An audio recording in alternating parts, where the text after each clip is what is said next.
ਵਾਹਿਗੁਰੂ ਜੀ ਕਾ ਖਾਲਸਾ ਵਾਹਿਗੁਰੂ ਜੀ ਕੀ ਫਤਿਹ। ਦਾਸ ਰੁਪਿੰਦਰਪਾਲ ਸਿੰਘ ਅਤੇ ਤੁਹਾਡਾ ਸਵਾਗਤ ਹੈ ਮੇਰੇ YouTube ਚੈਨਲ ਤੇ, ਜਿਸ ਦਾ ਨਾਮ ਹੀ ਰੁਪਿੰਦਰਪਾਲ ਸਿੰਘ ਦੇ ਨਾਮ ਤੋਂ ਰੱਖਿਆ ਹੈ ਜੀ। ਅਸੀਂ ਕਾਫੀ ਸਮੇਂ ਬਾਅਦ ਮਿਲੇ ਹਾਂ ਜੀ। ਬਿਫੋਰ ਕੋਵਿਡ ਅਸੀਂ ਕੁਝ ਵੀਡੀਓਜ਼ ਰਿਕਾਰਡ ਕੀਤੀਆਂ ਸੀ ਅਤੇ ਉਸ ਨੂੰ ਆਪਣੇ YouTube ਚੈਨਲ ਤੇ ਅਪਲੋਡ ਕੀਤਾ ਸੀ ਅਤੇ ਸੰਗਤਾਂ ਨੇ ਬਹੁਤ ਹੀ ਪਿਆਰ ਨਾਲ ਉਸ ਵੀਡੀਓਜ਼ ਦਾ ਰਿਸਪੌਂਸ ਦਿੱਤਾ ਅਤੇ ਬਹੁਤ ਸੰਗਤਾਂ ਨੇ ਉਸ ਵੀਡੀਓਜ਼ ਤੋਂ ਕੁਝ ਨਾ ਕੁਝ ਸਿੱਖਿਆ ਅਤੇ ਸੰਗਤਾਂ ਦੀ ਬੜੀ ਰਿਕੁਐਸਟ ਆ ਰਹੀ ਸੀ ਕਿ ਤੁਸੀਂ ਹੋਰ ਵੀ ਵੀਡੀਓਜ਼ ਬਣਾਓ। ਕੁਝ ਰੁਝੇਵਿਆਂ ਕਰਕੇ ਅਸੀਂ ਵੀਡੀਓਜ਼ ਨਹੀਂ ਬਣਾ ਸਕੇ। ਸੋ ਕੁਝ ਸਮੇਂ ਬਾਅਦ ਹੁਣ ਸਮਾਂ ਲੱਗਾ ਹੈ ਕਿ ਆਪ ਸਭ ਸੰਗਤਾਂ ਦੀ ਸੇਵਾ ਵਿੱਚ ਫਿਰ ਹਾਜ਼ਰ ਹਾਂ ਜੀ ਅਤੇ ਹੁਣ ਕੋਸ਼ਿਸ਼ ਕਰਾਂਗੇ ਕਿ ਰੈਗੂਲਰ ਸਾਰੀਆਂ ਵੀਡੀਓਜ਼ ਤੁਹਾਡੇ ਤੱਕ ਟਾਈਮ ਟੂ ਟਾਈਮ ਪਹੁੰਚਣ ਅਤੇ ਅਸੀਂ ਹੋਰ ਵੀ ਵੀਡੀਓਜ਼ ਰਿਕਾਰਡ ਕਰਦੇ ਰਹੀਏ ਜੋ ਕਿ ਸੰਗਤਾਂ ਵੱਧ ਤੋਂ ਵੱਧ ਲਾਹਾ ਲੈ ਸਕਣ ਅਤੇ ਕੋਸ਼ਿਸ਼ ਕਰਾਂਗੇ ਹੋਰ ਵੀ ਤੰਤੀ ਸਾਜ਼ ਜਿਵੇਂ ਰਬਾਬ, ਤਾਹੂਜ਼, ਸਰੰਦਾ ਉਹ ਵੀ ਤੁਹਾਡੇ ਤੱਕ ਪਹੁੰਚਾ ਸਕੀਏ, ਉਹਨਾਂ ਦੇ ਵੀ ਟਿਊਟੋਰੀਅਲਸ ਤੁਹਾਡੇ ਤੱਕ ਪਹੁੰਚਾ ਸਕੀਏ। ਅੱਜ ਅਸੀਂ ਫਿਰ ਦਿਲਰੂਬਾ ਦੇ ਟਿਊਟੋਰੀਅਲ ਤੋਂ ਹੀ ਅੱਗੇ ਸ਼ੁਰੂਆਤ ਕਰਾਂਗੇ। ਜਿਸ ਤਰ੍ਹਾਂ ਅਸੀਂ 7 ਕਲਾਸਾਂ ਪਹਿਲੇ ਆਪਣੇ YouTube ਚੈਨਲ ਤੇ ਪਾਈਆਂ ਹਨ, ਇਹ ਅੱਜ ਦੀ 8ਵੀਂ ਕਲਾਸ ਹੈ ਜੀ ਅਤੇ ਕੋਸ਼ਿਸ਼ ਕਰਾਂਗੇ ਇਸ ਵਿੱਚ ਕੁਝ ਨਵਾਂ ਤੁਹਾਨੂੰ ਸਿਖਾ ਪਾਈਏ। ਅੱਜ ਅਸੀਂ ਇੱਕ ਛੋਟਾ ਜਿਹਾ ਅਲੰਕਾਰ ਕਰਾਂਗੇ।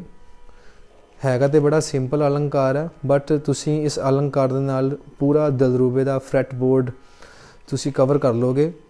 ਅਸੀਂ ਇਸ ਤਰ੍ਹਾਂ ਕਹਿ ਸਕਦੇ ਹਾਂ ਕਿ ਜੇ ਅਸੀਂ ਇਹ ਅਲੰਕਾਰ ਕਰ ਲਾਂਗੇ ਤੇ ਪੂਰਾ ਦਿਲਰੂਬੇ ਦਾ ਫਰੈਟ ਬੋਰਡ ਤੁਹਾਡੇ ਹੱਥ ਵਿੱਚ ਆ ਜਾਏਗਾ, ਤੁਹਾਡੇ ਮਾਈਂਡ ਵਿੱਚ ਆ ਜਾਏਗਾ and it will be very easy for you ਕਿ ਇਹ ਬਹੁਤ ਈਜ਼ੀ ਹੋ ਜਾਏਗਾ ਤੁਹਾਨੂੰ ਕੋਈ ਵੀ ਰਾਗ, ਕੋਈ ਵੀ ਸ਼ਬਦ ਵਜਾਉਣ ਵਿੱਚ। ਅਗਰ ਤੁਸੀਂ ਉਹ ਰਾਗ ਨੂੰ ਮੰਦਰ ਸਪਤਕ ਤੇ ਵਜਾਉਣਾ ਹੈ ਉਹ ਵੀ ਈਜ਼ੀ ਹੋ ਜਾਏਗਾ, ਅਗਰ ਤਾੜ ਸਪਤਕ ਤੇ ਵਜਾਉਣਾ ਹੈ। ਬਿਕੋਜ਼ ਬਹੁਤ ਸਟੂਡੈਂਟਸ ਦੀ ਇਹ ਮੰਗ ਸੀ ਕਿ ਅਸੀਂ ਮਿਡਲ ਦੇ ਪੋਰਸ਼ਨ ਤੋਂ ਤੇ ਕਰ ਹੀ ਲੈਂਦੇ ਹਾਂ ਬਟ ਜੋ ਹਾਈ ਐਂਡ ਲੋਅਰ ਆਕਟੇਵਸ ਹੈਗੇ ਆ ਉਹਦੀ ਸਾਨੂੰ ਸਮਝ ਨਹੀਂ ਲੱਗਦੀ।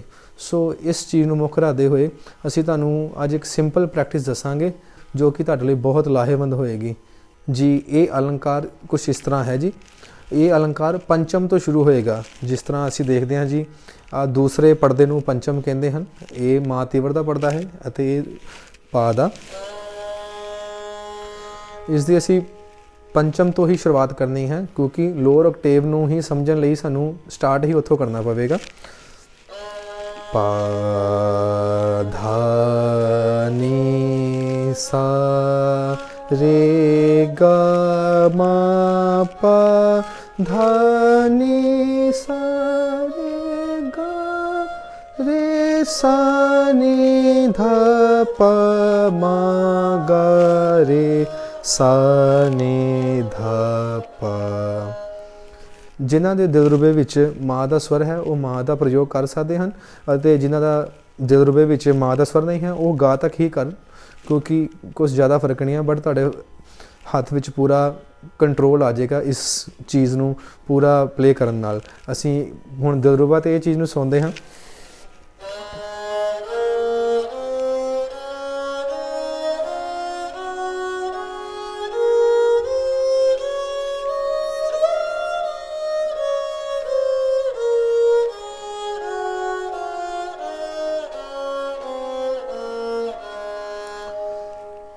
ਕਾਫੀ ਸਿੰਪਲ ਹੈ, ਇਸ ਵਿੱਚ ਕੋਈ ਵੀ ਜ਼ਿਆਦਾ ਟੈਕਨੀਕ ਦਾ ਪ੍ਰਯੋਗ ਨਹੀਂ ਹੈ ਬਟ ਜਿੱਥੇ ਅਸੀਂ ਕੁਝ ਫਿੰਗਰਿੰਗ ਦੀ ਪ੍ਰੈਕਟਿਸ ਨੂੰ ਆਪਾਂ ਧਿਆਨ ਰੱਖਦੇ ਹੋਏ ਕਿ ਕਿਹੜੀ ਉਂਗਲ ਕਿਸ ਤਰ੍ਹਾਂ ਕਿਸ ਸਵਰ 'ਤੇ ਲੱਗਣੀ ਹੈ ਉਸ ਦਾ ਅਸੀਂ ਇਸ ਵਿੱਚ ਧਿਆਨ ਰੱਖਾਂਗੇ। ਸਟਾਰਟ ਆਪਾਂ ਇੱਥੋਂ ਕਰਦੇ ਹਾਂ ਜੀ।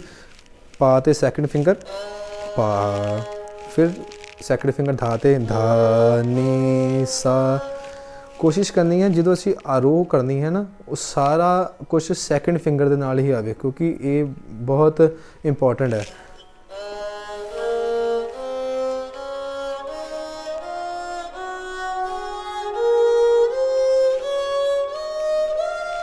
ਇਹ ਆਰੋਹ ਹੋ ਗਈ ਤੇ ਗਾ ਨੂੰ ਅਸੀਂ 2 ਵਾਰੀ ਨਹੀਂ ਕਹਿਣਾ, ਗਾ ਤੋਂ ਹੀ ਵਾਪਸ ਮੋੜ ਆਉਣਾ ਹੈ।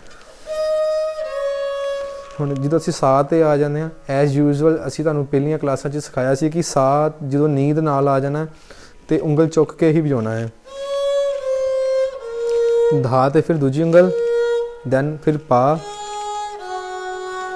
ਜਿਸ ਤਰ੍ਹਾਂ ਸਾ ਨੀ ਤੇ ਉਂਗਲ ਚੁੱਕ ਕੇ ਵਜਾਇਆ ਸੀ, ਇੱਦਾਂ ਮਾਂ ਗਾ ਤੇ ਵੀ ਉਂਗਲ ਚੁੱਕ ਕੇ ਵਜਾਵਾਂਗੇ। ਦੈਨ ਫਿਰ ਰੇ ਰੇ ਸਾ, ਫਿਰ ਇੱਥੇ ਵੀ ਨੀ ਤੇ ਉਂਗਲ ਚੁੱਕਾਂਗੇ, ਫਿਰ ਧਾ ਤੇ ਸੈਕਿੰਡ ਫਿੰਗਰ ਪਾ। ਸੋ ਇੱਕ ਵਾਰੀ ਮੈਂ ਸਾਰਾ ਅਲੰਕਾਰ ਦੁਬਾਰਾ ਫਿਰ ਵਜਾਉਂਦਾ ਹਾਂ ਜੋ ਤੁਹਾਨੂੰ ਹੋਰ ਵੀ ਕਲੀਅਰ ਹੋ ਜਾਏ।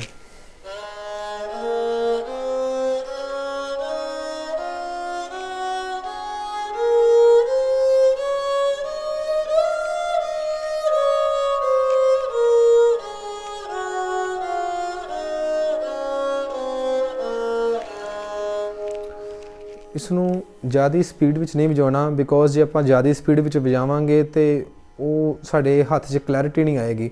ਹੁਣ ਅਸੀਂ ਇਸ ਨੂੰ ਮੈਟਰੋਨੋਮ ਦੇ ਨਾਲ ਪ੍ਰੈਕਟਿਸ ਕਰਨੀ ਹੈ। ਕੋਸ਼ਿਸ਼ ਕਰਾਂਗੇ ਕਿ 80 BPM ਦਾ ਮੈਟਰੋਨੋਮ ਲੈ ਲਈਏ, ਉਹ ਕਾफ़ੀ ਵਧੀਆ ਹੋਏਗਾ, ਕਿਉਂਕਿ ਜ਼ਿਆਦਾ ਨਾ ਤੇਜ਼ ਨਾ ਜ਼ਿਆਦਾ ਸਲੋ ਜੀ। ਮੈਟਰੋਨੋਮ ਆ ਰਿਹਾ ਜੀ, 1 2 3 4।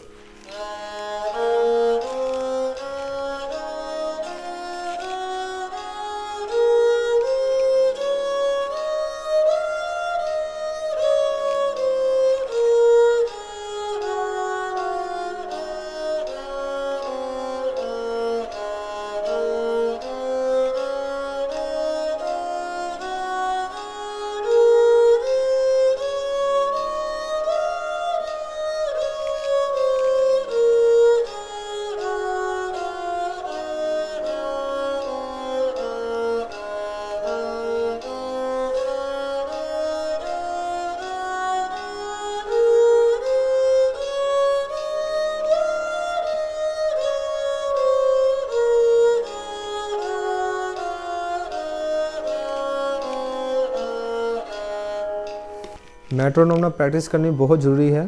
ਜਿਸ ਤਰ੍ਹਾਂ ਸੁਰ ਜ਼ਰੂਰੀ ਹੈ ਮਿਊਜ਼ਿਕ ਵਿੱਚ, ਇਸ ਤਰ੍ਹਾਂ ਹੀ ਤਾਲ ਵੀ ਬਹੁਤ ਜ਼ਰੂਰੀ ਹੈ। ਅਗਰ ਅਸੀਂ ਇੱਕ ਸੁਰੀਲਾ ਵਾਦਨ ਕਰਨਾ ਚਾਹੁੰਦੇ ਹਾਂ ਤਾਂ ਸਾਨੂੰ ਤਾਲ ਦੇ ਨਾਲ ਹੀ ਚੱਲਣਾ ਪਏਗਾ। ਸੋ ਡੈਟਸ ਵਾਈ ਤੁਸੀਂ ਥੋੜ੍ਹਾ ਜਿਹਾ ਆਪਣੇ ਸੁਰਾਂ ਨੂੰ ਪਹਿਲਾਂ ਨਿਖਾਰ ਕੇ ਫਿਰ ਇੱਕ ਤਬਲਾ ਜਾਂ ਮੈਟਰੋਨੋਮ ਦੇ ਨਾਲ ਪ੍ਰੈਕਟਿਸ ਕਰੋ। ਇਸ ਨਾਲ ਤੁਹਾਡਾ ਹੱਥ ਵਿੱਚ ਬਹੁਤ ਜ਼ਿਆਦਾ ਸਫਾਈ ਆਏਗੀ।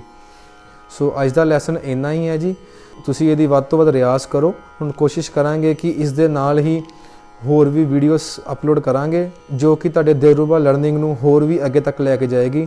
ਸੋ ਜਿਸ ਨੇ ਵੀ ਕੋਈ ਕੁਐਸਚਨ ਪੁੱਛਣਾ ਹੋਵੇ, ਕੋਈ ਕੁਐਰੀ ਹੋਵੇ, ਉਹ ਕਮੈਂਟ ਬਾਕਸ ਵਿੱਚ ਸਾਨੂੰ ਆਪਣਾ ਕਮੈਂਟ ਕਰ ਸਕਦੇ ਹਨ ਅਤੇ ਅਸੀਂ ਕੋਸ਼ਿਸ਼ ਕਰਾਂਗੇ ਉਸ ਸੇ ਰਿਲੇਟਡ ਹੀ ਤੁਹਾਨੂੰ ਵੀਡੀਓਸ ਬਣਾ ਕੇ ਦਈਏ। ਐਂਡ ਤੁਸੀਂ ਅਗਰ ਸਾਡਾ ਚੈਨਲ ਸਬਸਕ੍ਰਾਈਬ ਨਹੀਂ ਕੀਤਾ, ਤੁਸੀਂ ਸਾਡਾ ਚੈਨਲ ਵੀ ਸਬਸਕ੍ਰਾਈਬ ਕਰ ਲਓ, ਕਿਉਂਕਿ ਇਹ ਵੀਡੀਓਸ ਤੁਹਾਨੂੰ ਅਪਡੇਟਡ ਹੀ ਤਾਂ ਰੱਖਣਗੀਆਂ, ਕਿਉਂਕਿ ਅਸੀਂ time to time videos upload ਕਰਦੇ ਰਹਿੰਦੇ ਹਾਂ ਜੀ। ਸੋ ਅੱਜ ਦੀ ਕਲਾਸ ਦੀ ਸਮਾਪਤੀ ਹੈ ਜੀ, ਤੇ ਮਿਲਦੇ ਹਾਂ ਅਗਲੀ ਕਲਾਸ ਵਿੱਚ। ਵਾਹਿਗੁਰੂ ਜੀ ਕਾ ਖਾਲਸਾ, ਵਾਹਿਗੁਰੂ ਜੀ ਕੀ ਫਤਿਹ।